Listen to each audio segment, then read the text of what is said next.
अनवती बोला. काही कामात आहे का आपण? 12 मिनिट कामच आहे. नाही, आज काय झालं, बऱ्याचशा शिक्षक लोकांचे फोन आले मला. हा. त्यांना काहीतरी कार्यमुक्तीचा आदेश मिळाला की तुम्हाला कार्यमुक्त व्हावं लागेल या महिन्यात, किंवा काही मग जणांना. मी आता जे काल सांगलीमध्ये जे गेलो होतो ना, हा हा तसाच मॅटर पूर्ण सांगलीमध्ये पण तसाच झालेला आहे. त्याच अनुषंगाने मी पत्र दिलेलं आहे. तिथले माननीय शिवसाहेबांनी सांगितलं की टोटल 11 महिने कार्यकाळ त्यांचा पूर्ण होईल.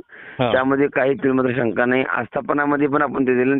त्याच अनुषंगाने हा विषय उद्भवाच्या अगोदर सांगलीमध्ये पहिला उद्भवला. 1 तारखेला, कालच्या उद्या 1 तारखेला, ह्या महिन्यात 16 तारखेला, ह्या महिन्यात 17 तारखेला कार्यकाळ संपतोय. म्हणजे मला सांगा, सरकारने 5 महिन्याचा जी मुदत दिलेली आहे ते जानेवारी म्हणजे 16/6 ला जॉईनिंग लेटर काढलेलं आहे. 16/6/2025 ला जॉईनिंग लेटर काढलेलं आहे. मग मला सांगा 1/9/2025 म्हणजे 16/6, 16/6, 16/7, 16/8 बरोबर. म्हणजे 1 महिना 16/6 16/7 1 महिना, 16/7 1 महिना, 16/8 2 महिने, 16/9 3 महिने. म्हणजे ह्या महिन्यात 16 तारखेला 3 महिने होतात. म्हणजे सरकार 2 महिन्यामध्ये 5 महिन्याचा हिशोब करते का? मग माऊली, समजा 3च महिने त्यांना कामावून ते कार्यमुक्त करतात, नेमकं पुढचं प्रशिक्षण? नाही, मी तुम्हाला काय सांगतोय, सरकारने 16 महिन्याचा हिशोब, 11 महिन्याचा हिशोब, 6 महिने म्हणजे 11 महिन्याचा हिशोब, 11 महिने 5 महिन्याचा हिशोब गव्हर्नमेंटने काय केलंय, फक्त किती महिने दाखवलं त्याने, 2 महिन्यामध्ये 5 महिने हिशोब केला. याचा अर्थ असा झाला ना, बरोबर का? हो बरोबर. मग त्याच अनुषंगाने हे उद्भवलं ना, तर ते कार्यमुक्त केले. म्हणूनच मी सांगलीमध्ये त्या ठिकाणी इशारा दिला आणि माननीय शिवसाहेबांनी सांगितले की सगळ्यांनी कामाला जावा, पेमेंट सर्वांचं मिळून जाईल. गट शिक्षण म्हणजे जे त्यांचा ऍपचा प्रॉब्लेम होता, त्या ऍपच्या प्रॉब्लेमची पूर्ण जबाबदारी. मग तो सांगलीतला डेमो पहिला सक्सेस करून तुम्ही सगळेजण कामावर जावा. कोणी देखील कामावर थांबायची गरज नाही.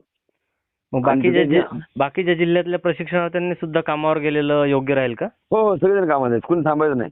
मी सांगलीतला जे विषय आहे ना, 10 तारीख त्यांना अल्टिमेट दिलेले आहे. तर सांगलीमध्ये जसं त्यांनी मुदत वाढ देत, त्या ठिकाणी 11 महिन्याचा कार्यकाळ जो आहे तो पूर्ण क्लिअर झाला तर ठीक आहे.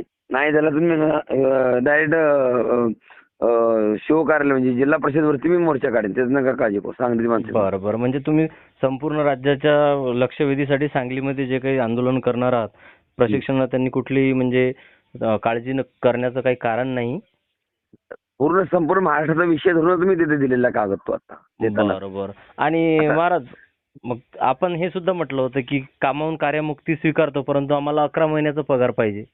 पूर्ण 11 महिन्याचा पगार पाहिजे आपल्याला. म्हणजे सरकार 11 महिन्याचा पगार टाळण्यासाठी कदाचित हे कार्य. नाही, असं नाही. त्यांचा ऍपचा प्रॉब्लेम झालेला आहे. ती मिटिंग लावली होती त्यांनी, लगेच ओशी काहीतरी असते ती लावली होती. लावली होती ते लगेच केलं.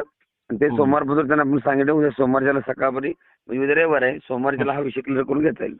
बरं. नक्कीच माऊली, जे राज्यातले शिक्षक प्रशिक्षणार्थी आहेत त्यांना कार्यमुक्तीचा जो आदेश आला, त्यांनी कुठलीही काळजी न करता कामावर आपलं रेग्युलर ज्यांना 16/6/2025 ला जॉईनिंगचं लेटर मिळाले, तिथून पुढं 5 महिने पूर्ण कंपल्सरी कामावर जायचं आहे त्यांनी. बरोबर. कुणी देखील घरी थांबायचं नाही. बरं. म्हणजे कार्यमुक्तीचा जरी आदेश आला असेल तरी घरी थांबू नका. आपला 5 महिन्याचा कार्यकाल होईपर्यंत तुम्ही ड्युटी जॉईनच ठेवा. जसं सांगलीमध्ये हे पूर्ण सांगलीमध्ये होतंय तसं काय नाही झालं तर मी मुंबईला फक्त ते अभिलालदादा जेवढे त्यांना जाऊन पाठिंबा आम्ही देऊन, मुंबईला भेट आहे आमची, त्यामुळं मला ऑफिशियल भेटच्या दृष्टिकोनातून मला पुढे जायला लागणार आहे. बरं. ठीक आहे माऊली. जाऊन त्यांचं जे नियोजन आहे, कारण आता सध्याच्या घडला दादांचे एवढं मोठं उपोषण चालू आहे त्या ठिकाणी 13-14 झाले तिथं बिचारे ते सगळ्या प्रशिक्षणार्थीच्या व्यतीसाठी पूर्ण महाराष्ट्रात म्हणजे एवढा मोठा उठाव होणं गरजेचं आहे. सगळ्या प्रशिक्षणार्थी तिथं येणं गरजेचं आहे. सगळ्यात महत्वाची गोष्ट म्हणजे आता मला त्या सगळ्यात महत्वाची म्हणजे सगळ्यांनी पाठिंबा देणं गरजेचं आहे. पण तसं होऊ पाहत नाही. आता आम्ही देखील त्या ठिकाणी वरडून सांगलीमध्ये जमलो, 100-200 लोक त्या ठिकाणी येतात.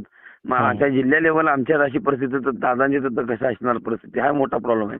नाही माऊली, आपण जे आपलं जे गणेश उत्सवाचा कार्यकाळ होता त्यामुळे आपण जो आजचा गणेश विसर्जनाचा नाही, कार्यक्रम आता रात्रीच्याला संपणार तो. आता सकाळी कार्यक्रम माझा झाला. हा, त्याचा हा. व्हिडिओ मी लाईव्ह मध्ये तुम्हाला इंस्टाग्रामवरती पाहू शकता. मी असं काही खोटं बोलणार नाही माणूस बरं नाही. बरं, ठीक आहे. कारण माझ्या तारखाच्या अगोदर बुकिंग असल्यामुळे मी फार काय म्हणताना आंदोलनाची दिशा पण मी 7 तारखेनंतर पुढे ठरवली होती आणि 9 तारखेला पुढे बाकीच्या गोष्टी ठरवत होत्या.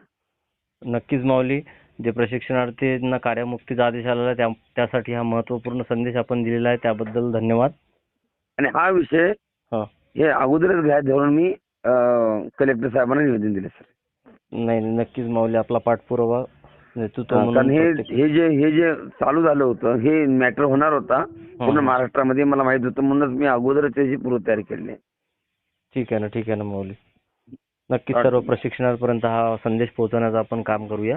आणि सर्वांमध्ये आवाहन पण करतो की आपण जेवढ्या जास्तीत जास्त संख्येने अभिलाल दादांना पण पाठिंबा देण्यासाठी त्याचं काय ते बाकीच्या अनुषंगाने त्या ठिकाणी पण सर्वांनी आपलं हे दाखवणं गरजेचं आहे, शक्तिबळ दाखवणं गरजेचं आहे. त्यासाठी पण आपण सर्वांनी प्रयत्न करावे. नक्कीच माऊली. धन्यवाद माऊली, आपला अमूल्य वेळ दिला आपण. धन्यवाद. ओके सर, धन्यवाद.